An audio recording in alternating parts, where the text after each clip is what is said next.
Thunderball. C'est la nouvelle Wiesmann 100% électrique.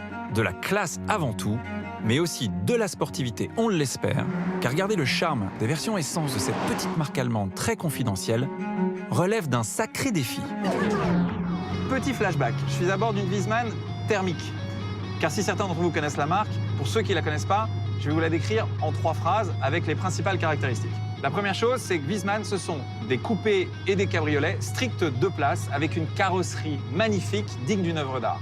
Le deuxième point, c'est que toutes sont des poids quasi-plumes avec un centre de gravité très très bas. Et la troisième caractéristique, c'est qu'elles sont toutes équipées exclusivement de moteurs BMW avec des V8, des V8 biturbo comme sur cette MF5 qui fait plus de 600 chevaux et même des V10 Atmo, toutes avec des sonorités absolument magiques.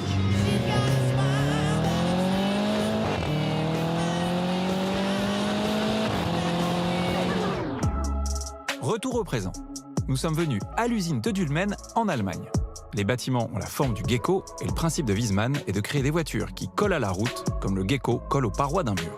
C'est ici qu'ont été fabriqués tous les véhicules. Une toute petite production d'environ 150 voitures par an parce qu'ici, tout est fait à la main. Et c'est en visitant l'usine qu'on prend vraiment la mesure de l'attention apportée aux détails de finition. Ici, dans l'atelier de sellerie, le cuir vient épouser toutes les formes de la planche de bord. Au-delà des couleurs ou du type de cuir, on choisit même l'épaisseur des mousses pour trouver le bon relief entre chaque surpiqûre. En tout, ce seront 1600 Wiesmann thermiques qui seront sortis de ces usines. Mais maintenant, rentrons dans le vif du sujet avec celle qui nous intéresse, la Thunderball. Elle est la réponse de Wiesmann à la révolution électrique. Cette nouvelle Wiesmann est d'apparence très proche des anciennes. Évidemment, elle s'est modernisée, elle a pris du volume, mais elle a gardé ce côté néoclassique qui vient rappeler les véhicules qui ont servi à ce trait de crayon et à cette très belle carrosserie, à savoir Jaguar X420 ou encore des Austin Healey.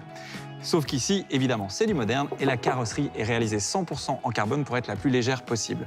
On note aussi des détails qui sont magnifiques, les blocs de feu avant qui sont 100% en carbone, des passages et des ouïes derrière les arches de roue avant et arrière qui sont très larges, ou encore des bas de caisse 100% en carbone et même des jantes avec du carbone pour remplir et améliorer l'efficience.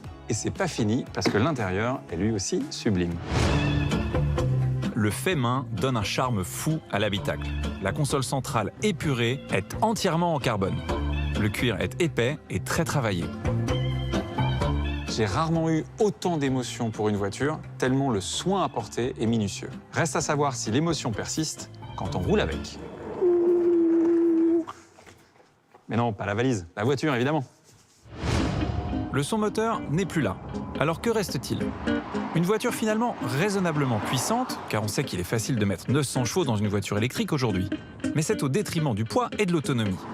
Donc, pour garder l'ADN, Wiesmann a opté pour un compromis intéressant, 680 chevaux pour 1700 kg et 460 km d'autonomie. Contrairement à tous les véhicules électriques avec beaucoup de puissance, qui sont des 4 roues motrices, là on est sur une propulsion. C'est-à-dire que toute la puissance arrive uniquement sur les roues arrière. Et ça lui confère d'entrée de jeu un comportement ultra sportif.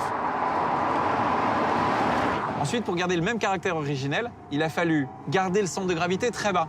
Et ce qu'on a fait avec les batteries, c'est qu'on les a intégrées dans le châssis aluminium, à savoir dans la poutre centrale et à la place du moteur, mais vraiment très très bas. Et ça lui permet d'être très agile et d'avoir un centre de gravité bas, donc d'être efficace en virage. Autre point important, le freinage.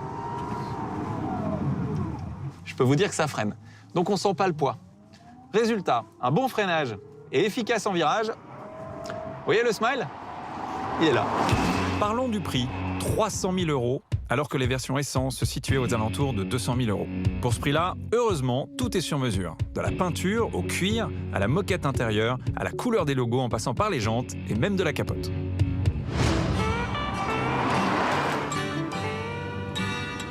Donner du plaisir au volant avec une voiture électrique, pas seulement en ligne droite. C'est ça le pari de Wiesmann. Garder un centre de gravité très bas, avoir une voiture qui est efficace en virage et en freinage. C'est la première voiture électrique avec laquelle j'ai envie de partir faire une route de montagne. Et ça, c'est quelque chose.